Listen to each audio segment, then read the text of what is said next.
Namaskar. Hello everyone. We have with us today Abhishek Anicca, a writer, a bilingual poet who writes fluently in English as well as Hindi, an activist, and I would say a writer who has specifically written a book for people with disability, and it's called The Grammar of My Body. I would correct myself, it's not for people with disability, but for a person, it's coming from a person who has lived and identify himself with locomotor disability. But I can vouch and guarantee that anyone, people with able body as well, can relate to this beautiful book, which is a combination of, I would say, just a language that is so poetic and so lucid and so interactive that you can relate to it, through all the pages. So I welcome wholeheartedly Abhishek Anicca. Hello. Hi. So before we begin our conversation, I would like to talk to you about this book, The Grammar of My Body. Yeah. What do you have to say about this book? So this book evolved over the last 5 to 6 years. It basically became, it was an organic process where I was writing about different phases of my life. And the process started in 2017. I started writing essays about how it is to live as a person with disability and chronic illness in India. And slowly I wanted to talk about my unique experiences of living with disability, how we are influenced by societal factors as well as a lot of other stigma that goes around with when you are a person with disability. Plus I wanted to write openly about living life as a chronically ill person, what it is that makes your life different from from able-bodied people around you. So that was a process, and basically it took around 5 years to write the book. And eventually, because the process is organic, it includes a lot of my poetry, which is part of my coping mechanism. I write a lot of poems when I'm ill, when I'm recovering. So overall, this has been a process where I've been writing, revisiting, as well as recuperating through writing. So, and finally the result is this book. So you talked about a lot of things. You talked about stigma. You talked about your experiences as a disabled person. You talked about how difficult that process was and how you channelized it while writing it, expressing it through art. So these are, I think, probably would be the main agendas of this interview, and we'll discuss it in section wise. But first of all, I would like to talk about the word disability. What does it mean to be disabled in India? And what are your experiences, I would say, in context with rights of person with disability act? No, to be a person with disability in India really puts you in the margins, because and on the surface of it, you are excluded from mainstream society through inaccessibility, through structures which are inaccessible. The city itself is inaccessible. So that is one of the primary issues. But secondly, it also causes a kind of alienation, because when you are disabled, you can't fit into the normative. For me, disability is the biggest experience of being disabled in India is not fitting into the normative, be it the normative society, its rules, be it just living in a society or institutions like marriage, love, dating, or working a job. All of that becomes difficult when you are disabled in India, because first of all, the infrastructure and everything is inaccessible, but there is a lot of stigma against disabled people. There are a lot of stereotypes when disabled people come into picture.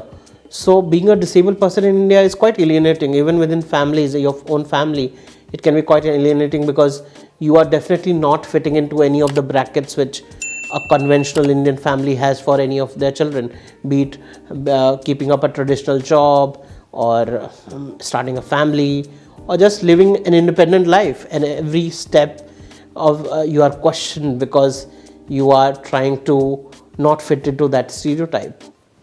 So being a disabled person in India is quite an alienating thing, I think. That's the experience. It's a lonely thing. And even if you live with your family, even if you achieve certain things, it's still quite difficult, because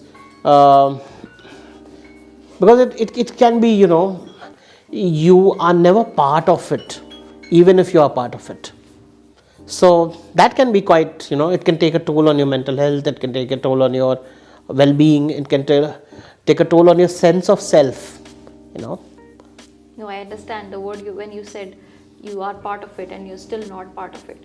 But what are those experiences? For example, if we are even in school or in college, when somebody made fun of you, there must be a lot of angst or resentment, even through your adolescence or probably your early, in your 20s or 30s. It's quite difficult to cope with it. How did you channelize that? And how I think, the societal stigma you can fight, but some of the basic stuff which happens with you when you are disabled is, children make fun of you on the street, who they don't know idea of what is disability, but they have been taught since childhood what is normal and what is not normal. So any kind of strange walk invites gaze and invites comments, and they're quite nasty about it. So that becomes quite a challenge to how do you tackle it. You do say that I'm an adult, so I will go and complain to your parents, or do you just avoid them? So a lot of getting over everyday bullying or harassment on the streets, which happens from time to time, is just to process it, to either ignore it or to just say that it is part of society, and maybe this will change only when society changes, and that will only happen once there is more advocacy, once there is more awareness about disability. Most people haven't seen a disabled person in India, and that is certainly one of the biggest. The media representation is horrible. Most of it is inspiration porn. So to get over that line, you have to have more awareness about what disability is, and that there is often Indians attach disability to the idea of karma and things like that. So people think they must have committed some bad deeds to become disabled, and that is often the fear within able-bodied people in India. But that is not true actually, because disability can happen to anyone. Most old people are disabled in some sense, and yet disability, the word itself, is stigmatized to such a level that no one embraces it.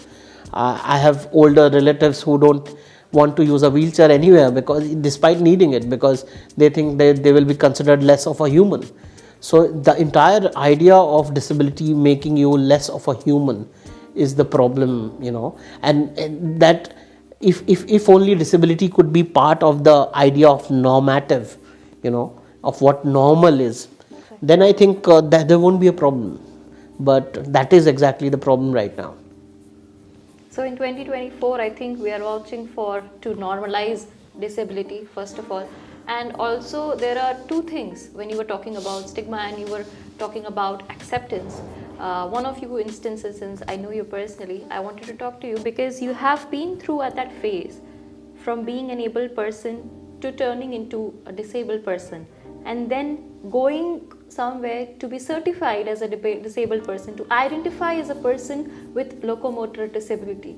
So was that difficult? It must have been difficult. Yeah. I'm so sorry to say. No. But I mean, how did you, what was that process? Yeah, I think it's a long journey of acceptance. First, you look at yourself as not fitting into the able-bodied world, but slowly you accept yourself, you assert your identity. Disability is a very assertive identity.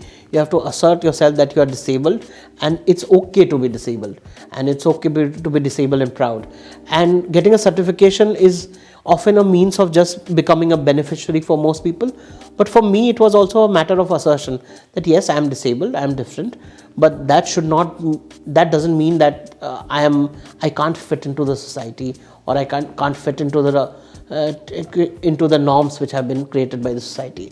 So, and it's also a very difficult process, because you have to convince yourself that somewhere you are going to be seen differently. You are of course seen differently on the streets, but internally the gaze also turns, because your entire life you believe things will be as it is. You're able-bodied. You take things for granted. For example, just walking to a shop, or walking to a mall, or visiting cinemas, or things like that, or very simple, you're going to an ATM.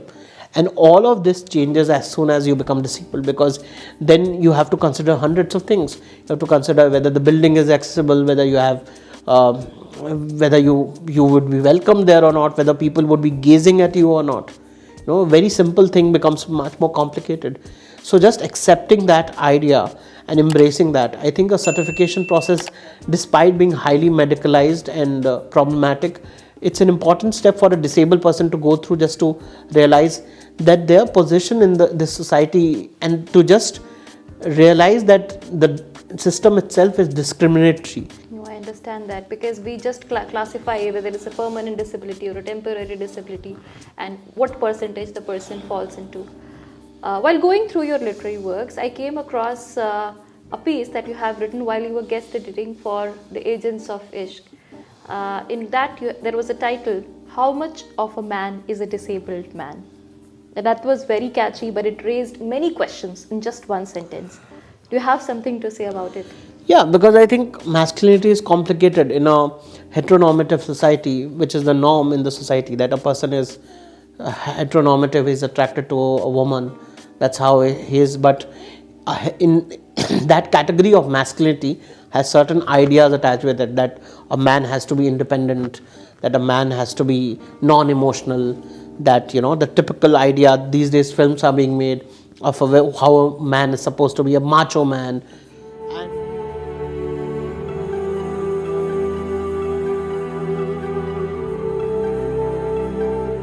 Disabled people, just by being disabled, might not fit into that category. So for me, talking about masculinity was also an internal process of how I fit into the idea of masculinity, which is the normative idea of masculinity, and also basically to see whether disabled people in general, disabled men in general, fit into the idea of what is defined to be masculinity in India.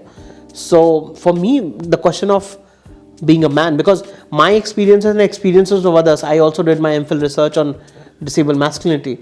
So I realized that many disabled people around me struggle with the idea of being a man, because in their own families they are often discriminated. If they have a younger sibling who is able-bodied, their advice is taken.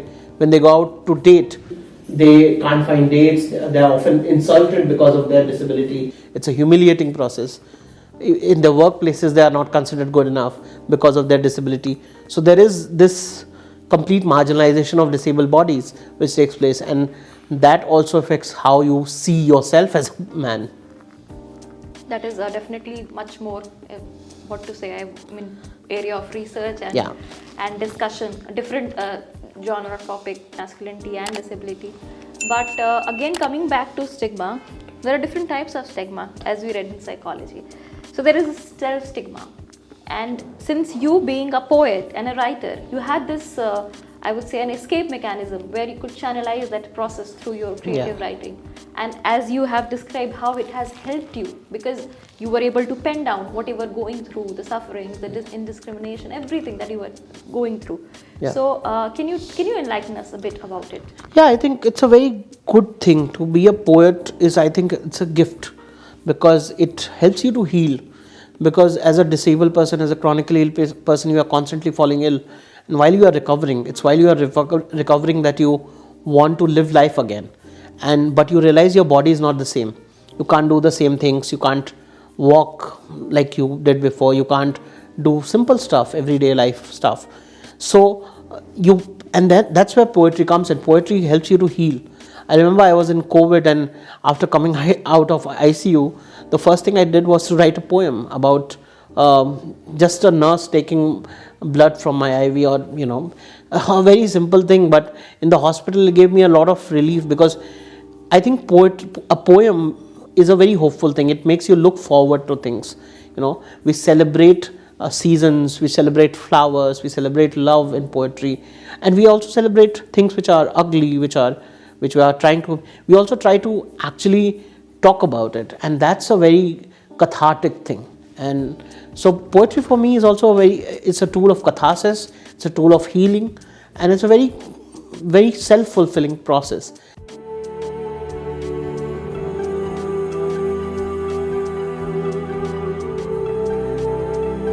Yeah, so poetry, I think, is almost a form of therapy for me.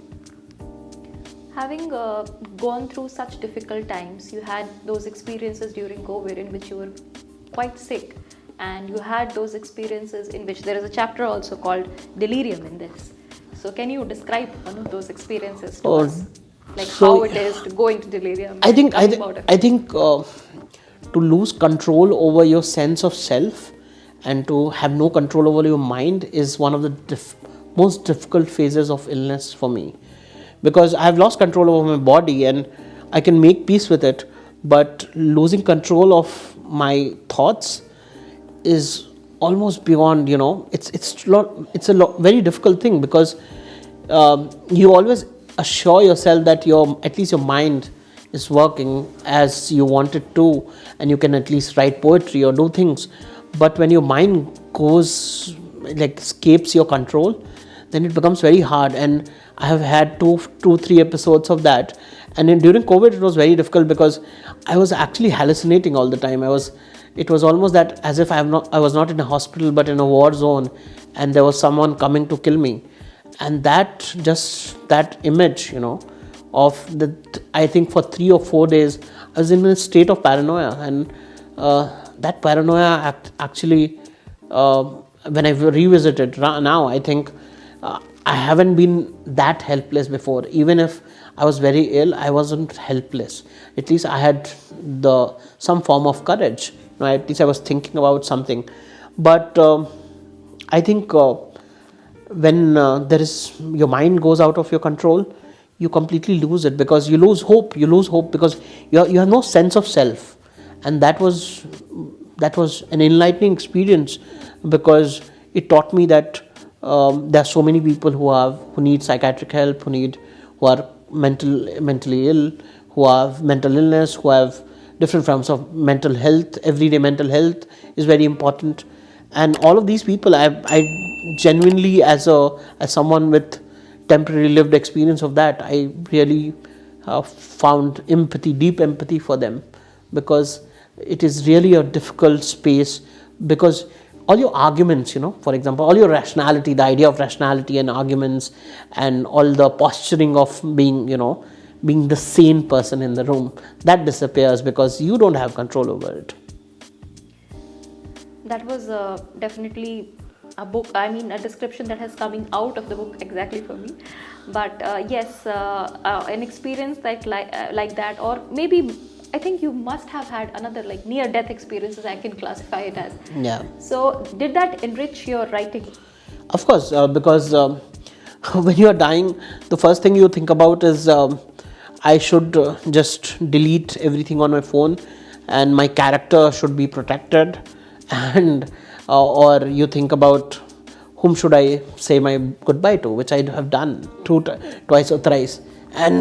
But most of all, you think about what work will I leave behind.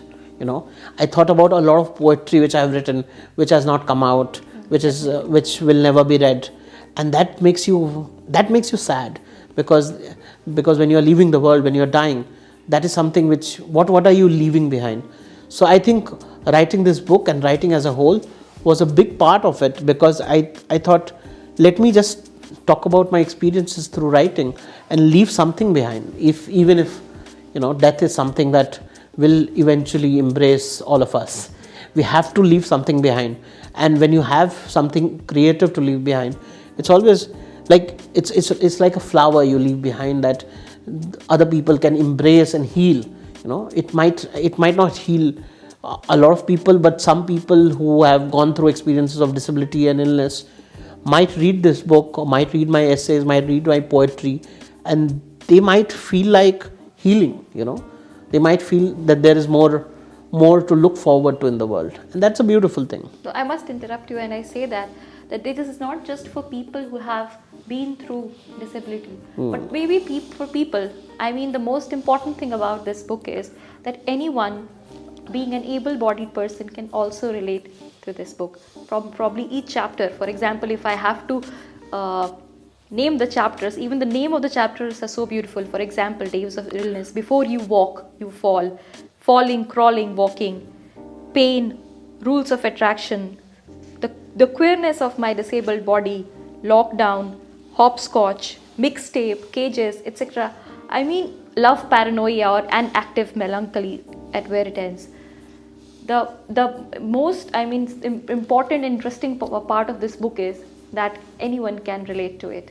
So moving ahead to what we were discussing, as you were saying, what do you think is lacking in context of disability writing in India, and why is this book so important? Well, it's important because it is receiving all the praise. I mean, I have to say a few, because it's from Jerry Pinto, it says an important book. From Paromita, it says funny, painful, delicate. From Jan Ispariet, it says searingly honest, wholly moving. I mean, this book is just full of praises. If you just go through bookstores and their web pages. No, I think it's an important book because I have put my truth out with all honesty. The second thing is, the problem with disability narrative in India is that everyone is looking for inspiration porn, or everyone is looking for a story of overcoming. That how did you overcome this? And they're looking for an arc. And I think I have given no arcs in this book. There's no overcoming in this book. I have given hope, sufficient hope, but no arcs. Because I think an arc is problematic, because why is it that all experiences have to be defined by an arc of recovery, of living, of achievement? That is not necessary. I think what is necessary is just talking about, I think if you talk about your day-to-day experiences of disability and illness, that is much more enriching, because it also helps able-bodied people to connect to, days of vulnerability. I'm sure lots of women have UTI. So when I talk about UTI, exactly, a lot of women can connect to it, I think. Yeah, I mean, recurrent infection, that page was I felt like I have to popularize that page to everyone. Yeah, because I think a lot of women, I had lots of conversations with women about UTIs, and it's such a healing experience, because across genders you can have that kind of conversation, across bodies, and that is a beautiful thing. And we should talk about more experience of vulnerability. For me, radical vulnerability is something that I want to embody. It's something I work on, because I think we have enough of strength, we have enough of aggression in this world. I think we all need to be much more vulnerable, much more loving, much more open. And I think that would be a great step forward to making a better world for all of us. There is another instance that I would like to talk about. Once I had seen you, I mean, it comes in context of social media as well, that once probably an Uber driver refused for something, for your ride, and probably asked for a provision for disability. And can you describe that incident? I mean, there must have been, you must be facing all these things throughout. I think that happens a lot with disabled people. Whenever, so there's times when I'm using a wheelchair, I face in Patna, some drivers will refuse to pick you up because you are using a wheelchair. But generally also, I think disabled people are often get the wrong stick when they are using public transport, because it's always difficult. It's also like you are questioned because they feel that why are you here? Why are you traveling alone? They're very condescending also. Like they will ask you, why are you traveling at night? And they have no business asking you that. But they see you only as a disabled person.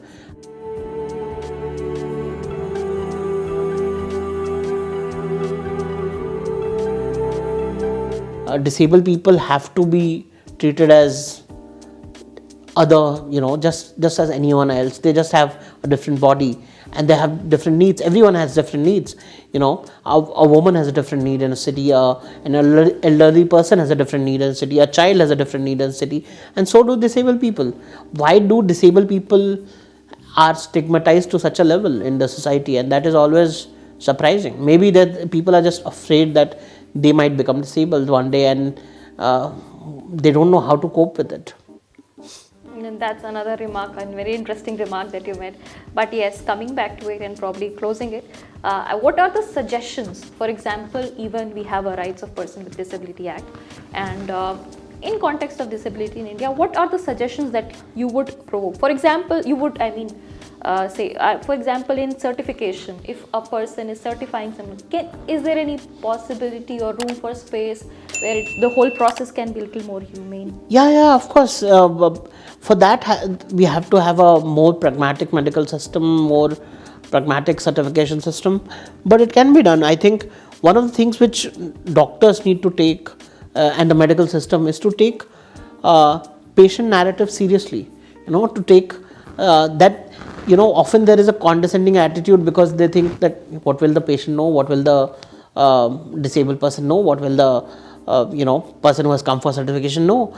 But they have lived with a certain body for years, so they have a lot of experience about that body, about that condition. So maybe if they are taken seriously. And the second thing, of course, is to believe in the disabling which happens with an impairment, and not just the impairment. The impairment can be, for you it can be 20%, 40%, 50%, but the kind of alienation that disabling it causes in the society, which causes to alienation, maybe they are missing out on jobs, maybe they are missing out on marriage, maybe they are missing out on love, maybe they are missing out on societal assimilation because of that 25% disability. And even with 25% of disability, that person is still a disabled person. So this idea that for welfare system you have to have benchmark disability, that's fine, but the idea of disability has to be wider. There are lots of people with invisible disability. I have an invisible disability, so I went and took a certification for locomotor disability, but I was born with a rare disorder called Vater syndrome, so which causes me recurrent UTIs, and that is very disabling for me, but I can't get a certificate for that. So that is a big problem, because there are lots of invisible disabilities, rare disorders, which don't get disability certificates. So a wider ambit, more recognition, and much more empathy in the process, that might help in bridging the gap, and that might help to create a more disability aware society. Thank you so much for that, but I would just like to end on another note. Caregiver burden, even in context, even if we are discussing patients with severe mental illness, or a child with autism whom we certify as, for example, having permanent disability or intellectual disability. In those cases, when we look at parents, our eyes are filled with tears, and it's quite difficult to pull back and even to understand. Comments about that, the caregiver? Yeah, I think it's a very complicated relationship within the family. Outside, of course, because most caregivers have seen, they become advocates for disabled people, which is a very good thing, because we need more advocates, and they become the best advocates because they have lived experience. And we have seen it, a lot of TV series. And Yes. But it's also a very complicated process, because they alone cannot be the sole spokesperson for disabled person, because disabled people have their own. For example, there is a young disabled person, at home, and they might have desires and wishes which the caregiver might not be fully able to understand, because they come from a certain societal setting. So for the entire experience of disability, I think there needs to be, of course, caregivers need to be involved, and they need to have a say in the discourse. I think a much more open process where everyone has a say will go a long way in changing that. But with me personally, it's a very complicated process, because as a 35-year-old person, getting ill and being my mom, who is my primary caregiver, is certainly a very complicated process. I totally understand you, but we have limited time, and I would like you to narrate a small poem, which is my favorite poem of yours. It's in this chapter, it's in this book. This book is filled with poems. So, can you please narrate this poem? Yes, I will do it. Yes. It's lockdown. It's called Lockdown. I wrote it during lockdown. Empty vessels, loud noises, dirty utensils sit in my kitchen, abandoned but not forgotten. They can't be pieces of art. I'm not wasting time over something banal. Instead, I paint vibrant words with pastel colors and put them up for display. Slowly, the pans and pots pile up in the sink. Tick, tick.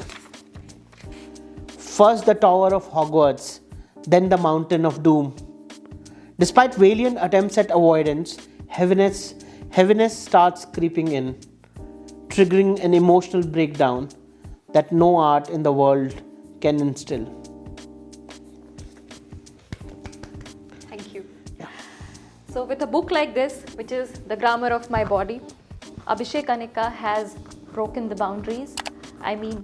With a book like this, which is very important, because a person, an able-bodied person, can identify with this book, and probably it has opened doors for many people who can write on such subjects. So with hope of a better world and a better future, I really thank you for giving us your valuable time.